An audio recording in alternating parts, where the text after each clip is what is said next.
Photography is a way to freeze and capture those moments that make us feel alive, the moments that show us why we moved to a place like this.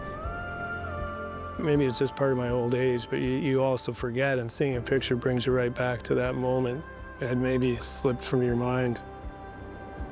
Growing up in Calgary, I would always look at ski magazines, and always I was just seeing Whistler, Whistler, Whistler. It was where all the best videos were made. It was where all the best photos were coming out of. And that just trains into you that, like, this is the place to go. Everyone had sort of this innate understanding of what that thing was that we wanted to capture. So it was really important to work with local people who understood the weather, the mountain, the terrain, the athletes. I like a window into people's lives, and I like anytime I can do that outdoors, I'm like pretty happy about it. It's not so much the perfect moment, more as capturing the real feeling behind something. It's really important for me now to keep putting photos out to keep that legacy going, because it's not me, it's a world, you know, and that world was so special. You never think of yourself as the person that's part of the legacy, right? Because there are some really significant ones like Paul or Greg Griffiths. We have so many of the industry's top people right here. One of the world's top snowboard photographers lives about 200 feet from here, and one of the world's top cinematographers lives next door to him, and another one lives right here, and another one lives right there. That's kind of incredible to think about, that you've got that level of talent. I mean, this is just on my street. It's funny thinking about whether or not any of the images that I've ever shot will matter over any length of time, and that for me is not really anything I'm thinking about when I shoot, because what I'm shooting is sort of creativity that's mostly for myself, that I want to explore what it is that I can do. Like, if you don't have all those years of adventures and friendships and experiences, you might not really truly appreciate the value of it. One of my marketing managers one time said my job was to go shoot for Powder magazine, and if they thought it was good enough, then it was good enough for our needs here too.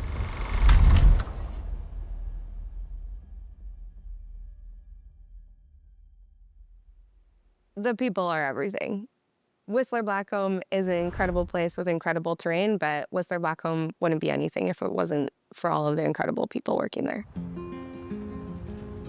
It's really amazing because you see the passion of these people for the thing that they love. The reason why you get up at 4 a.m. to do what you do is because it matters to you that this thing happens and exists, and that you get to live this experience. The reason I pitched this story was because Blackcomb Mountain had a transition where the forecasters shifted, and then ended up being run by two very experienced female patrollers, and I thought that was super interesting to document that part of our history. Yeah, I think I'm very much always trying to think of the best possible way to tell this in a frame. What can you do to make this more interesting? So when you're talking about like bombs and things like that, it's not that I'm not interested in it. It's just more like that's not where my head's at. I do believe in it. If you can see it, you can believe it. So I do think it's really incredible to see female leadership in the mountains, to shed light on communities that aren't always in the foreground. So, you know, we often see the professional skiers and athletes, snowboarders, and we don't necessarily get to see the people that are behind the scenes making everything happen. So it may not complete the picture, but it's enough to tell you that you want to know more. And then Pat will get you to hop in there as well, just over here. So a lot of motion, and this one's good because I'm going to drag the shutter.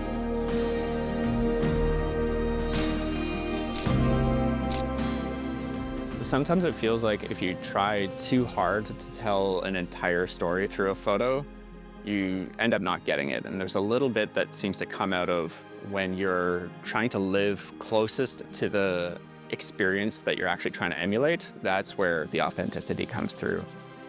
And I think that's why I love shooting on storm days so much, is because when you go out with a group of friends and you're isolated inside this like little ping pong ball of chaotic wind and powder and everything, that it actually feels like the thing that you hope to photograph.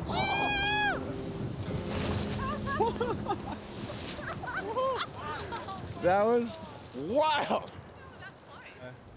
Goal today is to play around with a different type of photography that I've never done before. Just using a certain type of flash called a ring flash, but on sort of the storm of the season. So we got up at 5 a.m. We're in Whistler.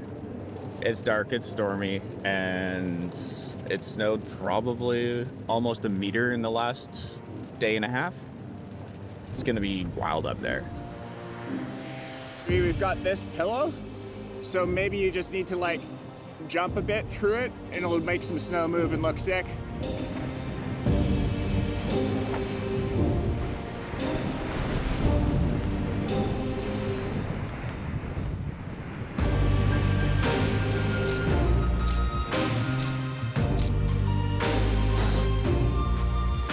It's still under warranty.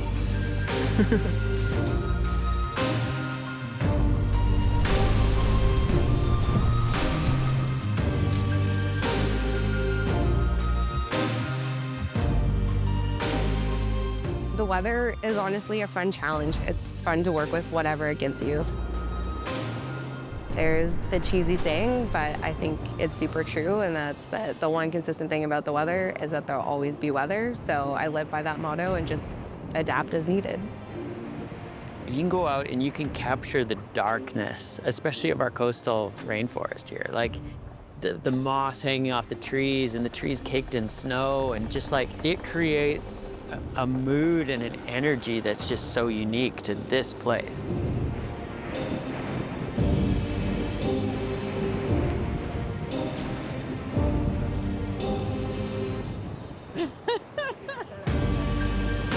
I mean, it's a huge reason why so many people come here. They want that.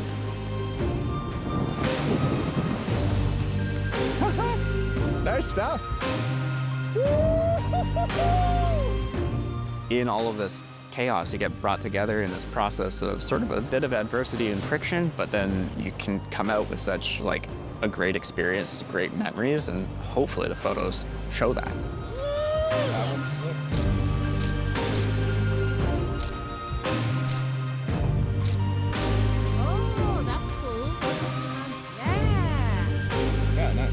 You know, I always looked at myself as the young guy, and then you blink, and then all of a sudden you're not the young guy anymore. You know, I looked up to so many of the great photographers like Paul and Eric. And then the next thing you know, there's younger people coming up like Michael Overbeck and lots of other really talented people. We're at Whistler Blackcomb this morning. Plan is to go for a little ski tour. I mean, I'd say the photo I'm trying to take today, I've like thought of doing this for a really long time. It's like been in the back of my head for like multiple seasons. I don't know if the weather today will really be the day for it, but we're gonna try and like see what we get. But if it doesn't work out, then it's, you know, I'll learn a little bit for the next time. The shadow lines right now, so nice. I'd say the first mentor I had on photography was Blake Jorgensen. He really like took me under his wing when I was, God, probably 14 or 15 years old. Yeah, because like the turn will probably be like right in here. Getting that, you know, experience and just being exposed to that kind of thing really helped kind of carve the path that I ended up going down. I think we're good. You can send it. Oh, that was sweet. I think mentorship is super important on both sides, you know, for you to have mentorship.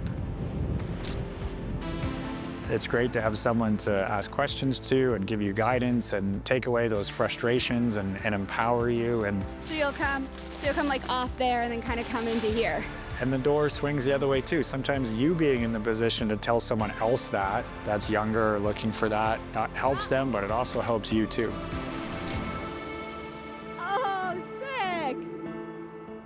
I used to go to all the same locations as everyone else and get those iconic photos. that you saw in the books. But then you get bored of that. And this is a new advantage.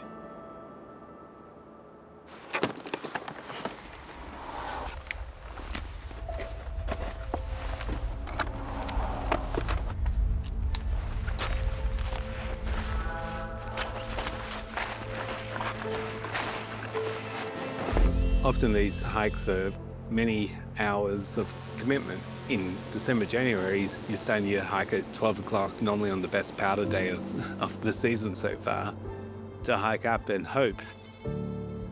I guess the thing that I reflect most about my photography in Whistler is just absorbing the landscape. I like nothing more than just sitting out there and just watching the night sky or the sky in general unfold.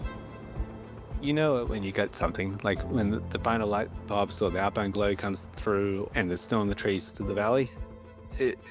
There's a lot of joy in that. What Mitch is doing with drone photography is really creative and unique. It really makes me want to get back out there and shoot. I think it becomes kind of a self-fulfilling prophecy when people shoot amazing photos of a place and they go out into the world and people see them and they want to go to that place. So Whistler becomes this magnet, and then those people come and they shoot their version of that great photo and it goes out into the ether and everyone's like, oh, I want to go to that place. There's a cycle of new people coming, showing their world this place, and bringing in the next generation. We had the best athlete team in the world, the best photography team in the world, and basically the assignment was for them to go out throughout the winter, shoot and capture the best content possible. And it absolutely worked. Especially back in those early days when pro skiers, we didn't have big names. So the way that you made it as a pro skier and got sponsors was by showing that you could be in the pages of the magazines. So if you hooked up with the right photographer, all of a sudden that was like a golden ticket to becoming a pro skier. Yeah. Yeah.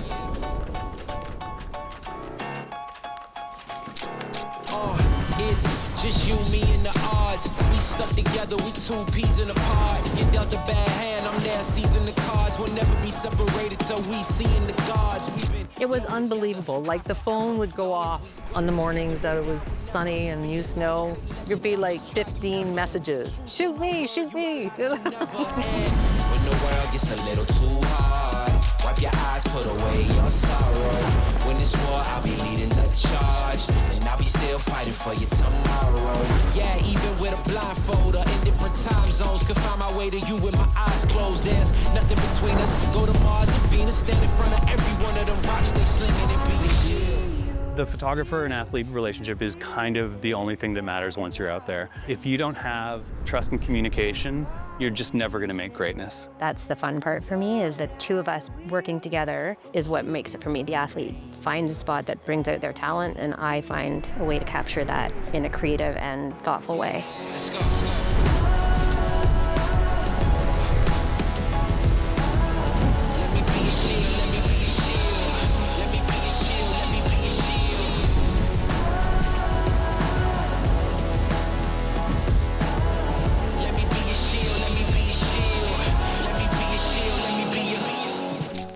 There's a lot of appreciation of the love of just charging out with your friends with not really much of a plan and making the best of it. You know, to me, I think that that's not only what photography on the mountain is about, but just skiing on the mountain in general. And Whistler and its crazy weather and its terrain, I think showcases that better than anybody else. Game plan. We're definitely going out with small people, big landscape front of mind. That's what we want to capture today. And also showing like the contrast of how those big spaces make you feel on a very like intimate level. When I went to university, I first was going to study geology because I thought that that was just walking around in the mountains all day looking at rocks, which sounded pretty fun. Turns out that's not what most geologists do, and my dad actually prompted me to study photography. I laughed at him and said, that's not a real job. And he pretty quickly told me anything can be a real job if you just really want to do it and you're determined. And so here I am, still doing it. 3,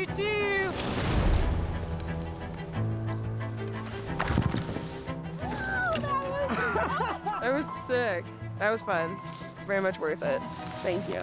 Always like a pinch me moment when you tour up to the top of East Col or Disease Ridge or something like that and just see how much more there is out there. It's one of my favorite places to explore personally and to shoot. I feel like that's just stunning. Storytelling to me is all about capturing the emotion. I want whoever's looking at the image to feel like they were there or they could imagine the feeling that's behind the image. It's not so much the perfect moment, more as capturing the real feeling behind something. Team, that's teamwork right there. Taking away all the insecurities, especially in a town like Whistler where you're so intimidated by people. But if you can just like break all those barriers down and just have a great time, you can like make something so awesome. Got clipped up. It was where all the best videos were made. It was where all the best photos were coming out of. And Dano Pendergrass was like the first photographer that was just every poster, every magazine insert. It was huge. It's a strange thing for me to think that my photography has had an impact on anyone, let alone snowboarders. Ultimately, like knowing that the thing that I did back then has contributed positively to somebody's life is a great feeling. Shooting on the resort nowadays, like for me, we're good. It's always been the majority of my life shooting. Yeah. It took me a long time maybe to realize that like what you're shooting is the most important thing. That's the universal sign. I was always just primarily wanting to shoot photos to make snowboarding look as big as it was. And then being like, oh, you don't want to be too creative because it could maybe take away from snowboarding. But then looking at like the really good ones, adding the creativity to making it look even better. So I don't know, I always struggle with, like, I'm just still, at the end of the day, I'm just a snowboarder wanting to make snowboarding look as good and as big as it is. Best job in the world. Getting to work closely with such a talented list of photographers and athletes allowed us to push our marketing. We often just let them go out and do their thing. We really wanted them to find their own magic. So supporting photography events were super important because it provided an opportunity for people to see the photographer's style on a public stage. I think that every photographer from every little mountain around the world probably wishes they were in Whistler for Pro Photo Showdown because it was a thing that other places didn't have the vision to, to jump on. Those are really important events, not only for the community, but for up-and-coming artists because they just give an absolutely fantastic venue to present your work. Give it up, Robin O'Neill. And fun fact, has won both Deep Summer and Deep Winter in the same year. Biggest impact on my career for sure was Deep Winter. It was the first time I shot snow. It was a departure moment in my career where I became a sports action photographer. I think that those events go beyond their weight in terms of Whistler culture, and I think that they've inspired the rest of the world as well. Being in a room with that many people, photographers, creators, is so important. Just to mingle, just to see, not on your screen, what people are doing, and then being able to talk about that work afterwards with those people is just a whole different experience.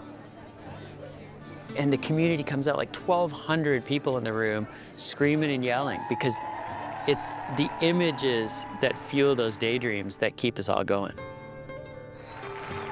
When I was first starting to work as a photographer, editorial was still king, and things have obviously shifted over the years. And I know that there's a lot of probably strong feelings about it, but I think it's incredible. It's opened so many doors for more photographers, more filmers, more athletes, more stories, which really boils down to more connection and more community. It is cool to imagine that potentially people can look back on something that me and my friends have created and other photographers around me that matters and shows people who we are or who we were and what mattered to us and how we saw the world. When you create that much energy from a place and the people, when that comes together, it's unstoppable.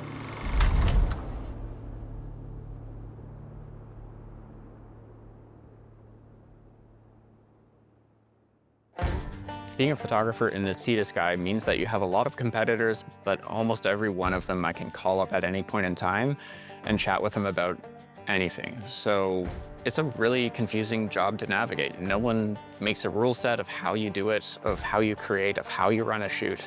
And I've always experienced that everyone is really, really happy to share. And that's something that really makes it feel more like a bit of a community instead of just being competition. Like, everyone has put so much effort into creating a wholesome community, and it's become a really trusted space. Like, most photographers, filmers, producers, whatever, we can ask each other for ideas. We can hire each other. We can collaborate instead of this like cutthroat competition of, you know, creatives. I think that that's really special here. I think in my younger days, I really looked up to photographers like Nate, Nathaniel Adekora, and like Murray Campbell.